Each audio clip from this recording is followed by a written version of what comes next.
દામોદરદાસ હર્ષાની.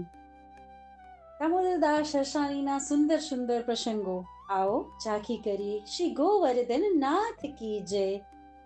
દામોદરદાસ હર્ષાણી ખૂબ કૃપાપાત્ર શ્રી વલ્લભના, શ્રી ઠાકોરજીના અને પ્રથમ સેવક કેમ કે સૌથી પ્રથમ બ્રહ્મ સંબંધ પ્રાપ્ત કરનાર શ્રી દામોદરદાસ હર્ષાણી છે. લીલામાં, નિત્ય લીલામાં લલિતાજી જે દામોદરદાસ હર્ષાણી વૈષ્ણવોના શિરતાજ અને ગુરુ પ્રીતિ, ગુરુ ભાવ શીખવાડનાર શિરમોર એવા દામોદરદાસ હર્ષાણી. શ્રી મહાપ્રભુજી શ્રી દામોદરદાસજીને દમલા કહીને બોલાવતા પ્રેમથી. દમલા દમલા ये मार्ग तेरे लिए प्रकट कियो है. એક સુંદર પ્રસંગ. એક વખત ગોવિંદ ઘાટ ઉપર એક વૃક્ષ નીચે, વૃક્ષની છાયામાં ચોતરા પર શ્રી વલ્લભ આપ શ્રી આડા પડેલા છે, પરંતુ ખૂબ જ ચિંતામાં છે એનું મન કે સંસારી જીવો જે સંસારમાં ભટકી રહ્યા છે એમનો ઉદ્ધાર કેવી રીતે કરવો.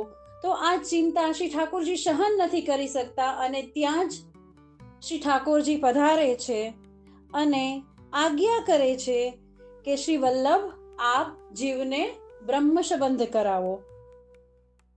તો મહાપ્રભુજી કહે છે, જય જય પ્રભુ, દોષથી ભરેલો જીવ છે અને આપ તો નિર્ગુણ છો. આપ નિર્ગુણ અને દોષથી ભરેલો જીવ, એ બંનેનો સંબંધ કેવી રીતે થાય?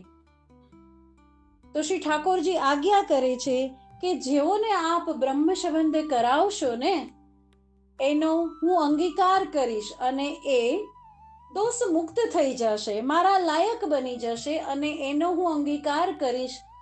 અને ત્યારે શ્રી ઠાકોરજી, શ્રી ગોવર્ધનનાથજી દમલાજીને કહે છે કે જે જીવનો આપ બ્રહ્મ સંબંધ કરાવશો તેનો હાથ હું ક્યારેય નહીં છોડું.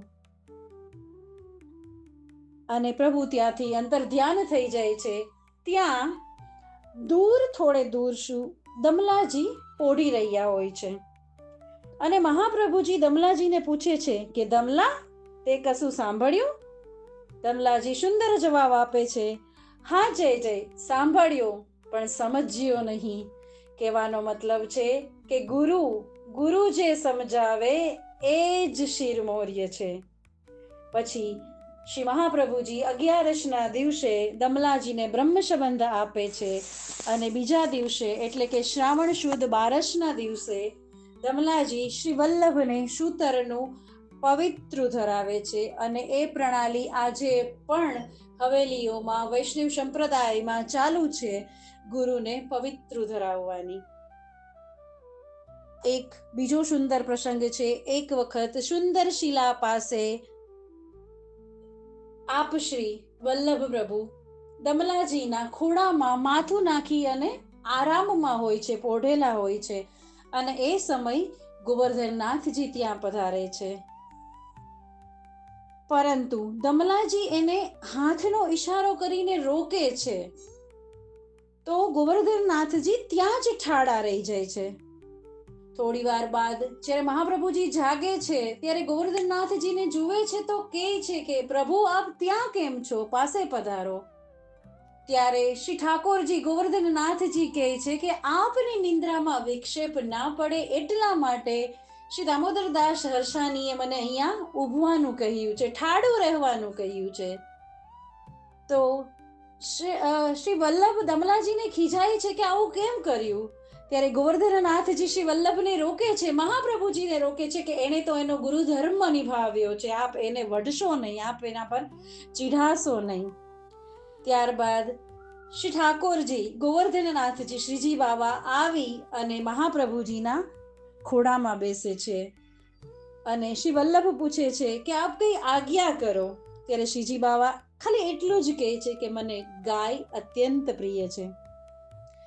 તુરંત જ સદુ પાંડેને બોલાવવામાં આવે છે અને શ્રી મહાપ્રભુજી પોતાની પવિત્રી આપી અને કહે છે કે આમાંથી પૈસા મેળવો અને જે પૈસા આવે તેની ગાય લઈ આવો. બસ આવા સુંદર સુંદર પ્રસંગો દમલાજીના. ગુરુ ગોવિંદ દોનો ખડે, કિनको लागू पाए, બલિહારી ગુરુ આપકી, ગોવિંદ દિયો બતાય. ગુરુ દાતા છે અને શ્રી ઠાકોરજી પ્રભુ દાન છે. તો દાતા કહે ત્યાં દાન જાય.